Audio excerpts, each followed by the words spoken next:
Ang banal na Quran ay ginawa ng Allah na pinakahimala na dala-dala ni Prophet Muhammad sallallahu alaihi wasallam. Pinasok mo yung karayong, yung nabawas ng karayong na tubig mula dun sa dagat, ay ganun lang mabawasan ang pagyayari ng iba.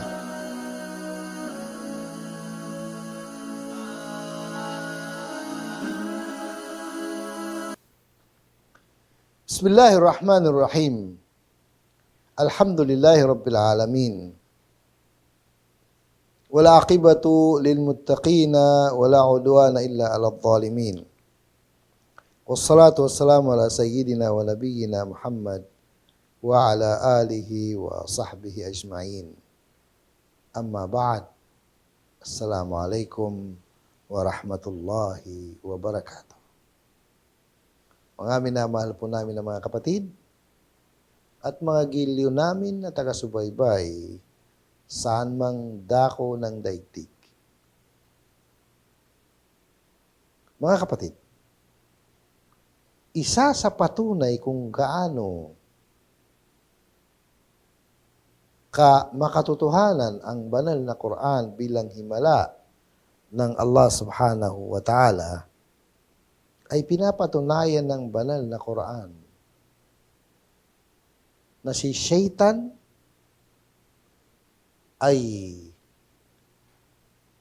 tunay na sinungaling, tunay na manloloko, tunay na manlilinlang. Ibig sabihin, dito pa lang sa daigdig, yung mga pangako ni Shaitan sa mga tao, katulad na ipaliwanag natin,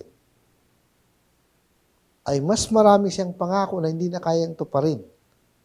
Kasi nililinlang lang niya ang mga tao. Nilihis lang niya ang mga tao, mga kapatid. Kaya maraming bagay na kanyang mga panlinlang sa tao na yung mga pangako na hindi na kayang tuparin. At nangyari ito mismo, mga kapatid,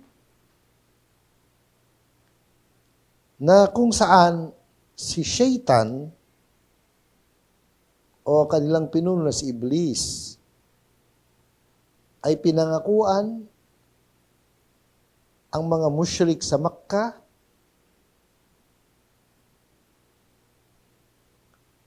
na siya ay kakampi sa mga musyrik sa Makkah kung sakali na magkaroon ng labanan ang mga pagan, mga musyrik sa Makkah, kalaban si Prophet Muhammad sallallahu alaihi wasallam, ay nandoon siya at siya ay tutulong maging kaagapay ng mga musyrik kasama ang kanyang mga sundalo. Samantalang nung dumating ang tulong na mula sa Allah, siya ay umatras at tumalikod. Allahu Akbar. Umatras siya at tumalikod dahil hindi na kaya eh. Kaya ito ang nangyari, mga kapatid. Si Shaitan ay manlililang na sinungaling ayon sa banal na Quran at siya ay tinalikuran ang kanyang pinangakuan at sinasabi niya na siya natatako sa Allah at natatako sa matinding parusa ng Allah. Ayon sa Suratul Anfal, Surah number 8, ayah na 48. Ganito ang sinabi ng Allah, ba'da a'udhu billahi minash shaitanir rajim. Wa izayyana lahumus syaitanu a'malahum. Noon ay iniinganyo ni Shaitan sila sa kanilang mga gawain na masama. Sabihin, parang pinupuri niya sila, iniinggani niya sila, sinasabi niya na talagang maganda, tama yung kanilang ginagawa. Sino ang tinutukoy dito, mga kapatid? Yung mga musyrik sa Makkah. At maaaring mangyari rin sa ibang mga kalaban ng Islam kahit sa panahon natin ngayon. Waqal, sabi na dun sa mga taga-Makkah, la ghaliba lakumul yawma minan nas. Sa dami ninyo, sa tindi ng inyong mga sandata, ay wala nang makakagapi sa inyo ngayon, kahit sino sa mga tao. Sabihin, hindi na kayo matatalo. Wa inni jarul lakum. At sabi niya, ako ay kasama ninyo. Allahu Akbar. Sabihin, tutulong ako sa inyo. Falamma tara'atil fi'atan, nakasala akibay. Nung nagkaharap na yung dalawang grupo ng mga sundalo ng mga taga-Makkah, ng mga musyrik, mga pagano, at saka grupo ng mga Muslim na galing ng Madina, na pinamumunuan ni Prophet Muhammad sallallahu alaihi wasallam. Nung nagkaharap na, ano ang sinabi niya? Nakasala akibay, siya umatras. Wa qala inni bari'um minkum. Sabi na ngayon ay wala na akong pakialam sa inyo. Inni ara ma la tarawun. Dahil sabi na nakakita ko mga bagay na hindi nyo nakakita. Inni akhafullah wallahu shadidul iqab. At sabi na ako'y natatakot sa Allah at ang Allah masidhi ang kanyang parusa. Okay, ano yung kwento?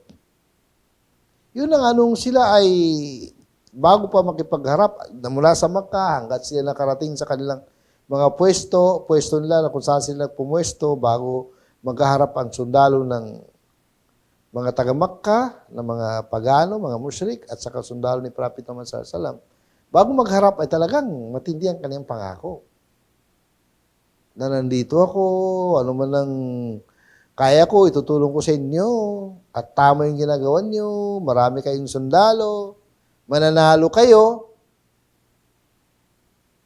Pero nung nagharap na yung dalawang panig, sundalo ng propeta galing Madina, at sundalo ng mga musyrik sa Makkah na pinamumunuan nila Abu Jahal, nila Utbah, saka Shayba, Ibn Rabi'a, at saka sino pa yung mga namumuno sa Quraysh sa Makkah. Nung nagharap na, yung mga pinunang sundalo ng propeta sallallahu alaihi wasallam, yung mga sahaba, saka yung mga sundalo ng mga taga-Makkah, siya umatras. Tumalikod. At ano ang sabi niya? Sabi na, inni bari'um minkum. Ngayon, wala na akong magagawa sa inyo. Sabihin, ligtas na ako. Sabihin na, wala na akong pakialam sa inyo. Inni bari'um minkum. Inni ara ma la taron. Sabi na dahil nakikita ko ang hindi nyo nakikita. Ngayon, ayon sa paliwanag ng mga fasirun, ano yung sabihin nakita ko hindi nyo nakikita? Nakikita na kasi yung mga anghel na pinadala ng Allah subhanahu wa ta'ala mula sa kalangitan. Yung mga anghel na pinadala ng Allah mula sa kalangitan ay nakita niya. Na which is, ang mga kuffar sa Makkah, mga musyrik sa Makkah, mga pagano sa Makkah, hindi nila nakikita, pero siya nakikita niya. Sabi na, inni akhafullah. Ako'y natatakot sa Allah. Wallahu shadidul iqab. At ang Allah, matindi ang kanyang parusa. Kaya ganun siya, kasinungaling, ganun siya katraidor, na kapag hindi nila kaya, aatras siya. At paano naman niya makayanan, mga kapatid? Ang sundalo ng Allah ng mga anghel na bumaba para lang tulungan ang mga Muslim, mga sahaba, mga tagasunod ni Prophet Muhammad sallallahu alaihi wasallam sa labanan sa Badr. Unang-unang matinding labanan na napasabak ang propeta sallallahu alaihi wasallam. Paano niya makayanan? Ito yung mga anghel na mga matitindi. Una, 1,000, naging 3,000. Ang mahalaga, kahit 1,000 lang na mga anghel, wala silang kakayanan. Kaya ganun ang nangyari, mga kapatid. ibig sabihin, wala rin pala siya magawa. Kaya, dito sa kwento na ito mga kapatid, napatunay na ang banal na Quran ay totoo at nagkatotoo nga sa panahon na yon at magkakatotoo pa paulit-ulit. Dito natin makita kung gaano kahina si Shaitan na kung saan ni kalingkingan ay wala si Shaitan sa kapangyarihan ng Allah subhanahu wa ta'ala. Wala siya magagawa. Kaya mga kapatid, payo ko sa aking sarili at payo ko sa inyo na sinasabi sa atin ng mahimala na malulahating Quran na himala. Sinasabi sa atin ng banal na Quran, pinapatunayan at ito'y nangyari pa ng paulit-ulit. Hindi lang sa labanan sa Badr. Paulit-ulit na nangyari na ang mga sundalo ng Allah, yung sundalo ng mga mananampalataya, kapag sila ay naging matatag sa pakipaglaban at naging buo, kumpleto ang kanilang pagtitiwala at paniniwala sa Allah subhanahu wa ta'ala, walang makakatalo sa kanila. Eh si Satan nga, isang umpisa pala ng pangyari, takot na eh. Eh si Satan na yon. Kung walang nagawa yung Satan na jinn, eh lalong walang magawang Satan na tao. Kaya dito sa kwentong ito mga kapatid, ay pinapatunayan ng Allah subhanahu wa ta'ala. Unang-una, gaano katotoo ang kanyang salita? Pangalawa, kung gaano kasama si Satan, na siya'y sinungaling, traidor. Kung gayon mga kapatid, ay nangyari na at patuloy pa na nangyari para ipapakita ng Allah ang kanyang kapangyarihan, ang kanyang kakayanan na walang sino man ang makakatalo sa kapangyarihan ng Allah subhanahu wa ta'ala.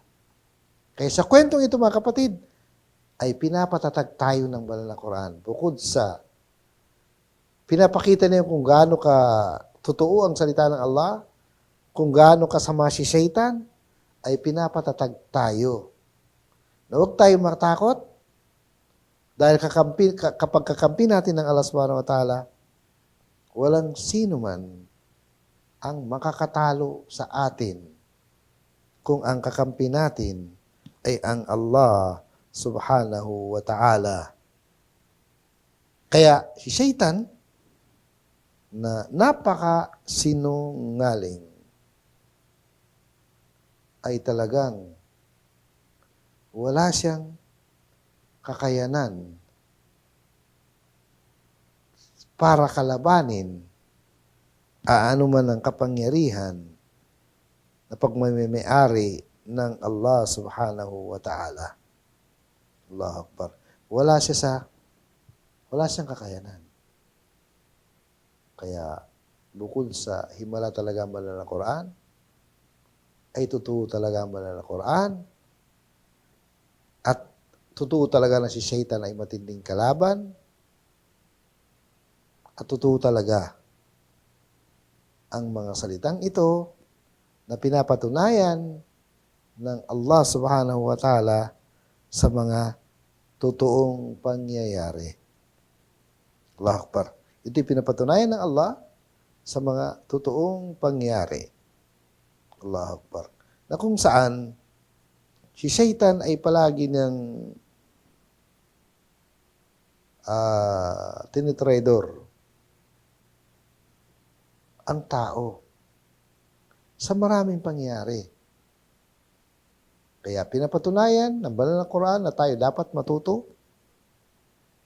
at makilala ang matinding kalaban na ito. Actually, mga kapatid, yung mga ipapaliwanag natin dito ay ilan lamang dun sa mga nililinaw sa atin ng banal na Quran hinggil kay Shaitan at pinatunayan ng mga kwento natin dito na ang banal na Quran ay talagang salita ng Allah subhanahu wa ta'ala at hindi maaring kaparte dito ang kahit sino, lalo-lalo na si Shaitan. Mga kapatid, dyan lang muna kayo at patuloy po natin.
Ang banal na Quran ay ginawa ng Allah na pinaka-himala na dala-dala ni Prophet Muhammad sallallahu alaihi wasallam. Pinasok mo yung karayong, yung nabawas ng karayong na tubig mula dun sa dagat, ay ganun lang mabawasan ang pagmamayari ng iba.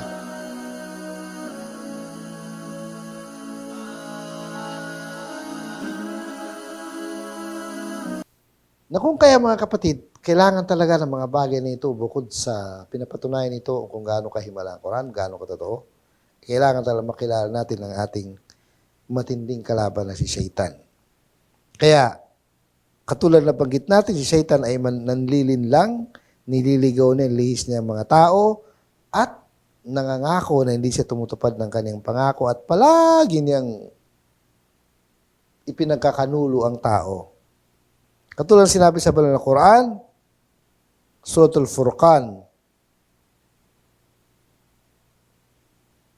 na kung saan ito ay ganitong sinabi ng Allah, laqad adallani an adh-dhikri ba'da idh ja'ani wa kana asy-syaitanu lil insani khadhula.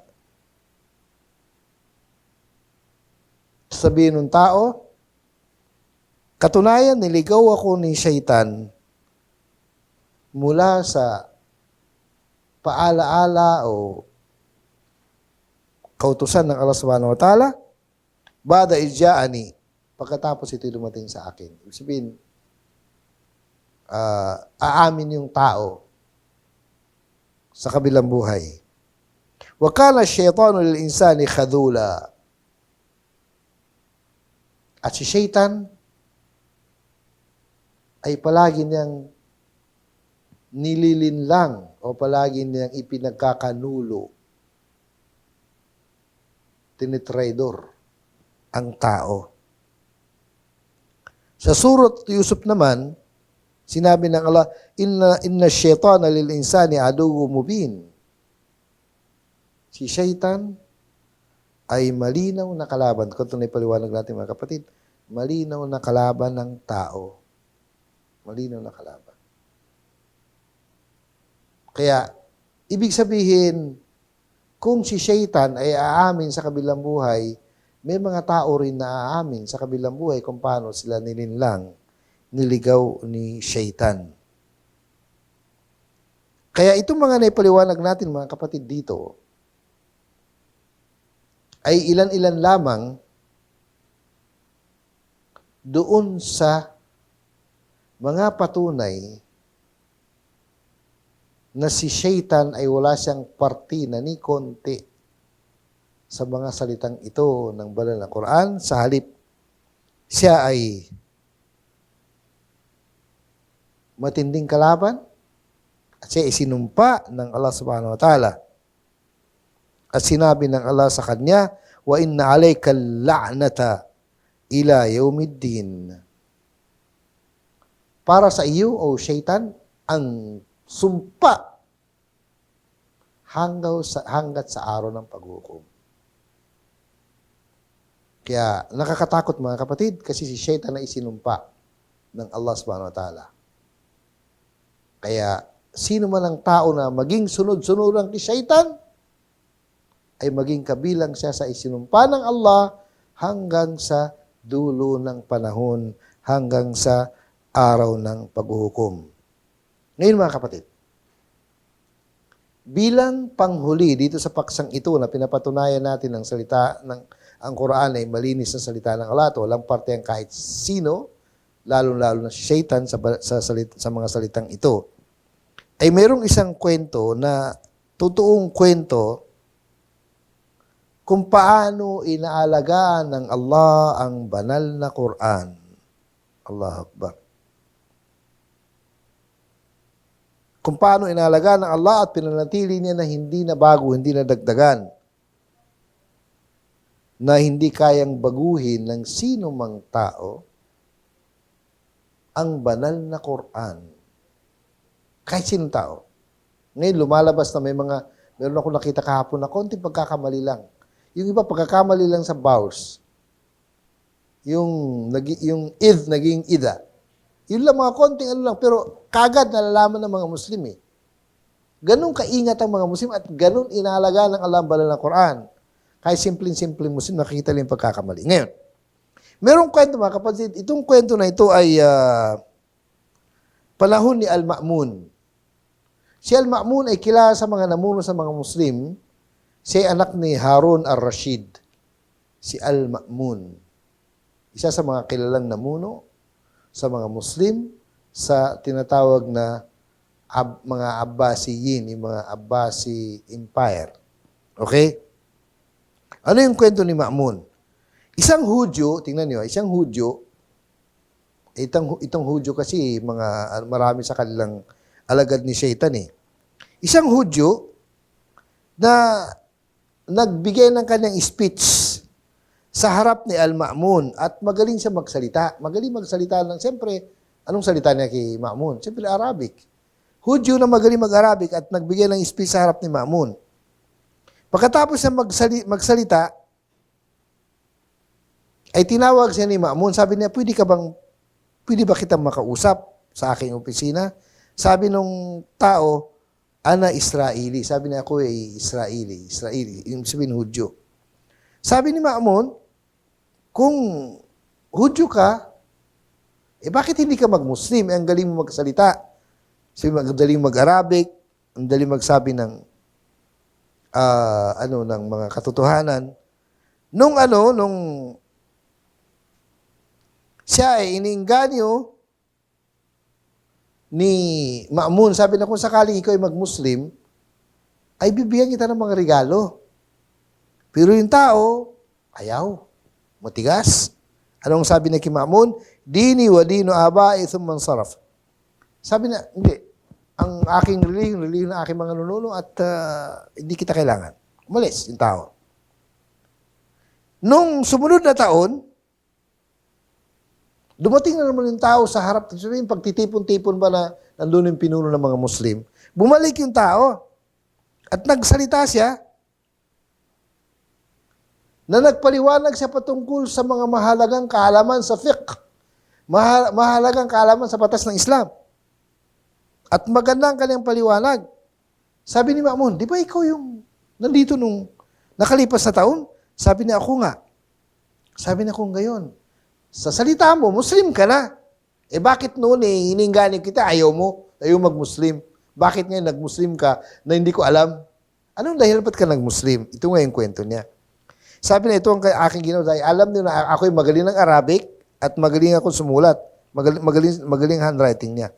Sabi niya, nung umalis ako sa'yo, ay naisip ko na, kumbaga sa para bagang, tingnan niyo yung dawa mga kapatid ha. Minsan yung dawa, hindi ka agad tatama doon sa taong pinapaliwanagan ng Islam, pero meron siya nakuha na konting punto lang. Konting punto lang niya, yung may Hudyo, para bagang, sabi niya, bakit nakikiusap sa akin yung pinakapilo ng mga Muslim at bibigyan pa ako ng regalo kung ako'y mag-Muslim? Bakit? Kaya sabi niya, gusto ko malaman kung gaano katotoang Islam. Ito ang kanyang ginawa. Sabi niya, dahil sa marunong ako sumulat, magaling ako sumulat, gumawa ako, sabi niya ng mashallah, magaling siya. Gumawa ako ng Torah na isinulat ko sa aking mga kamay. Pagkatapos, sabi na isulat ko sa aking mga kamay, binigay ko sa mga gumawa ko ng 3 kopya at dinagdagan ko at ipinasok ko, sabi niya, sa pinasok ko sa mga simbahan. At maraming bumili. Kasi nung panahon na yun kasi, wala pang printing press eh. Mabenta yung kanyang ginawa, sinulat niya. Tanggap ng mga Hudyo. Hindi mo lang nila binasa. Pagkatapos sabi na, ganun din lang ginawa ko sa Injil, yung Ebanghelyo. Gumawa rin ako ng 3 kopya at sabi na, dinagdagan ko at binawasan ko. Pagkatapos, ipinasok ko rin sa simbahan nila. Maraming bumili. Pagkatapos, ito na sabi niya, gumawa ko ng kopya ng Quran, isinulat ko sa wikang Arabic. At gumawa ko ng 3 kopya at dinagdagan ko ang iba at binawasan ko naman, sabi niya. Pagkatapos, pumunta ako doon sa mga tagasulat ng Quran ng mga Muslim. Nung nakita nila yung sinulat ko, sabi nila na may kulang, may dagdag, itinapon nila sa akin. Sabi na, walang bibili ng mo, sinulat mo. 3 kopya pa naman ginawa niya. Kaya sabi na, nalaman ko na ang Quran ay inaalagaan ng Allah dahil bakit yung sa aklat ng mga Hudyo, yung Torah, tinanggap ng mga Hudyo at binili nila, ganun din yung Ebanghelyo, yung Injil, tinanggap ng mga Kristiyano at binili nila yung ginawa ko, samantalang nung gumawa ko ng isinulat kong Quran na dinagdagan ko, binawasan ko, hindi tinanggap ng mga Muslim. Kasi sinira ko daw. Napatunayan ko, sabi niya, na ang banal na Quran ay inaalagaan ng Allah subhanahu wa ta'ala. Kayo na naging dahilan, kaya ako yumakap sa Islam. Maraming salamat mga kapatid. Jazakumullah khair. Assalamualaikum warahmatullahi wabarakatuh.